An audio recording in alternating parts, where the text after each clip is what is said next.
Hello friends, स्वागत है आपका हमारे यूट्यूब चैनल टॉपर्स क्लासेस में।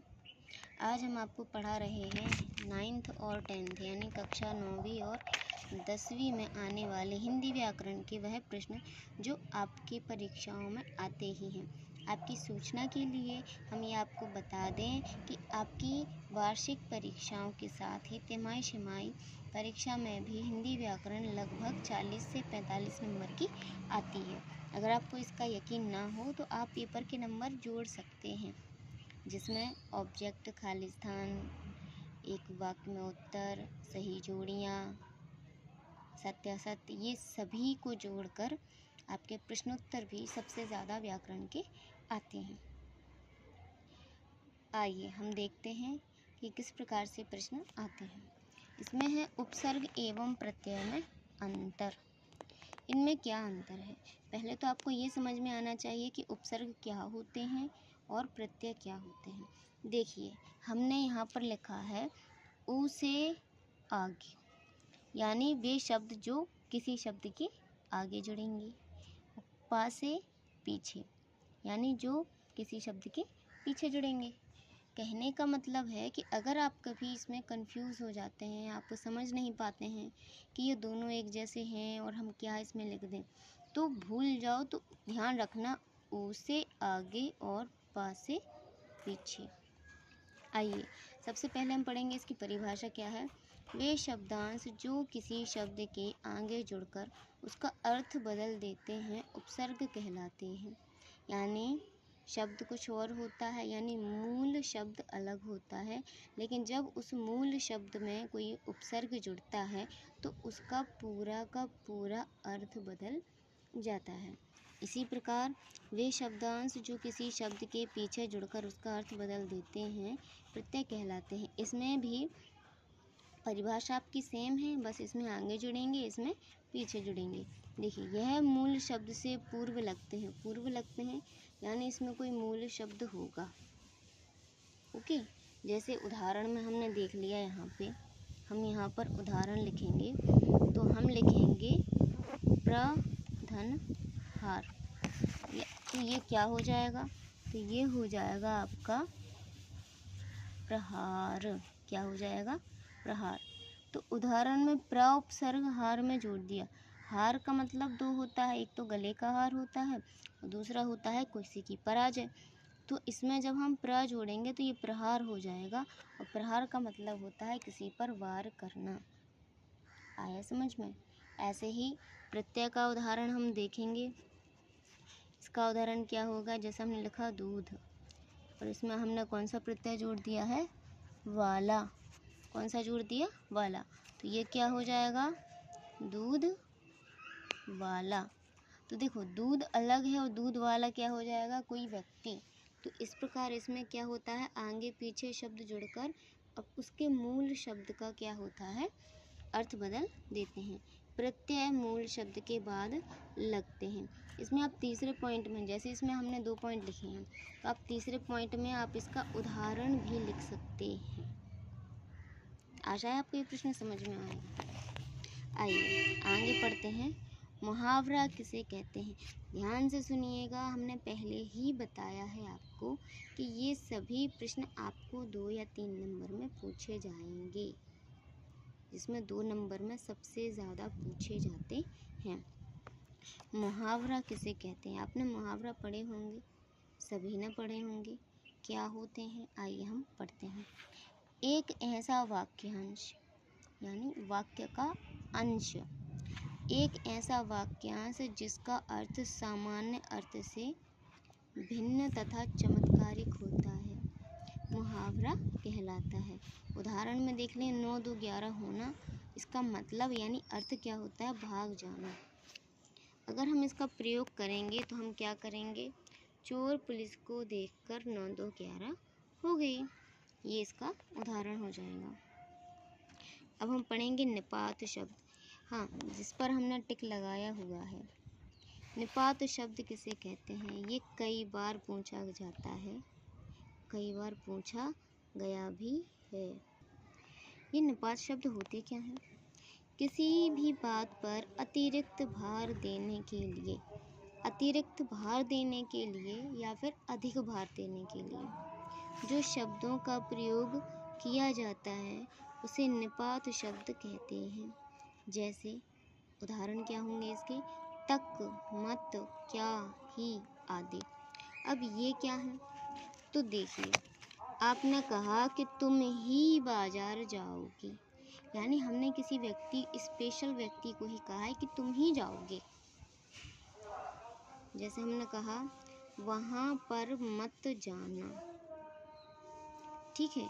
हमने कहा बाजार तक ही जाना, तो ये शब्द क्या कहलाएंगे आपके, वो कहलाएंगे आपके निपात शब्द। अगर आपसे प्रश्न ये भी पूछा जाता है, आप ध्यान से सुनिएगा, आपसे प्रश्न ये पूछा जाता है कि क्या पूछा जाता है, निम्न लिखित शब्दों के, निपात शब्दों के का प्रयोग कर वाक्य लिखिए। आपसे ये 2 नंबर में पूछा जाता है कि आपको कुछ शब्द दे दिए जाते हैं, निपात शब्द, और आपसे ये कहा जाता है कि आपको ये निपात शब्दों का प्रयोग करके वाक्य बनाना है। जैसे हमने दे दिया तक, ही, भी। अब इसके वाक्य में प्रयोग करेंगे तो हम कैसे करेंगे, जैसे हमने सबसे पहले किया तक का प्रयोग, यहाँ पर हम कर रहे हैं तक का प्रयोग। तो क्या लिखेंगे, हम बाजार तक जाएंगे। क्या हो गया, हम बाजार तक जाएंगे, हम स्कूल तक जाएंगे, है ना। हम और भी आप बहुत से प्रश्न लिख सकते हैं कि हम दोस्त के घर तक ही जाएंगे। अब आ गया ही, जैसा हमने लिख दिया तुम ही बाजार जाओगी, या हमने लिख दिया तुम ही स्कूल जाओगी, तुम ही कपड़े धोओगी, तुम ही खाना बनाओगी। ये सभी वाक्य क्या हैं, आपके निपात शब्द। एक आ गया भी, तो भी का हम क्या बनाएंगे, तुम भी साथ जाओगे, ठीक है, तुम भी साथ जाओगे। तो आप इस बात को ध्यान से सुनना, समझना कि ये प्रश्न किस प्रकार से आपकी परीक्षाओं में आते हैं। तो आप एक बार देख लीजिए कि इस प्रकार से भी आपसे प्रश्न पूछा जाता है। आइए आगे पढ़ते हैं, आंचलिक शब्द। आंचलिक शब्द क्या होते हैं, किसी क्षेत्र, प्रदेश या प्रांत में होने या संबंध रखने वाले शब्द आंचलिक शब्द कहलाते हैं। जैसे गांव, खेती, ये क्या है, शहदारी, क्या लिखा है ये, शहदारी। किसी क्षेत्र, प्रदेश या प्रांत में होने या संबंध रखने वाले, यानी किसी प्रांत में या प्रदेश में या किसी क्षेत्र में जो शब्द प्रचलित होते हैं उनको ही अपन आंचलिक शब्द कहते हैं।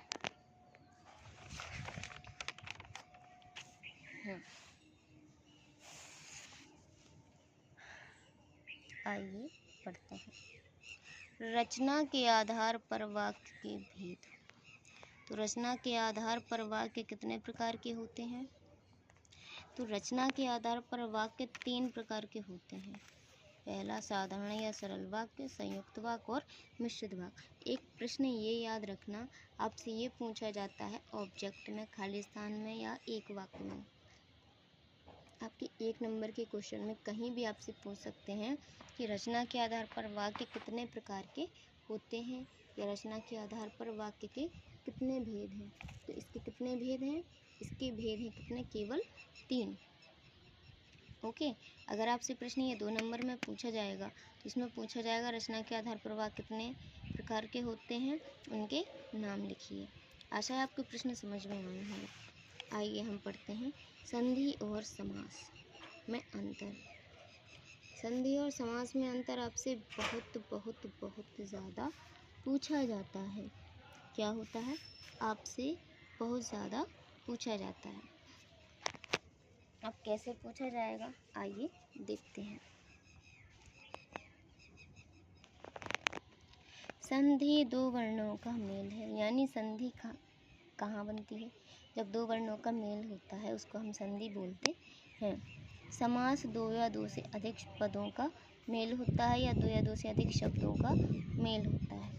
संधि का विच्छेद होता है, यानी संधि को अगर हम अलग करते हैं तो उसका विच्छेद होता है और समास का विग्रह होता है। आपसे प्रश्न जैसे पूछा होता है कि निम्नलिखित समास का विग्रह कीजिए, आपको वैसे भी पता होगा कि इसका विच्छेद नहीं होता है, इसका विग्रह होता है। संधि 3 प्रकार की होती हैं और समास 6 प्रकार के होते हैं। एक प्रश्न ये भी याद रखिएगा कि आपसे ये पूछा जा सकता है कि समास कितने प्रकार के होते हैं, नाम लिखिए। ये प्रश्न पूछा हुआ है, कई बार आया भी हुआ है और पिछली बार पूछा गया था। पिछली बार के और पिछले साल भी ये प्रश्न पूछा गया था। तो समास से आपके 2-3 प्रश्न बनते ही हैं। तो आपको समास डिटेल से पढ़ना है, हम आपको डिटेल से पढ़ाएंगे, लेकिन अगली वीडियो में। आपको ये पसंद आया हो, चैनल को सब्सक्राइब कीजिए, वीडियो को लाइक कीजिए, कमेंट कीजिए और अपनी राय हमें दीजिए। धन्यवाद।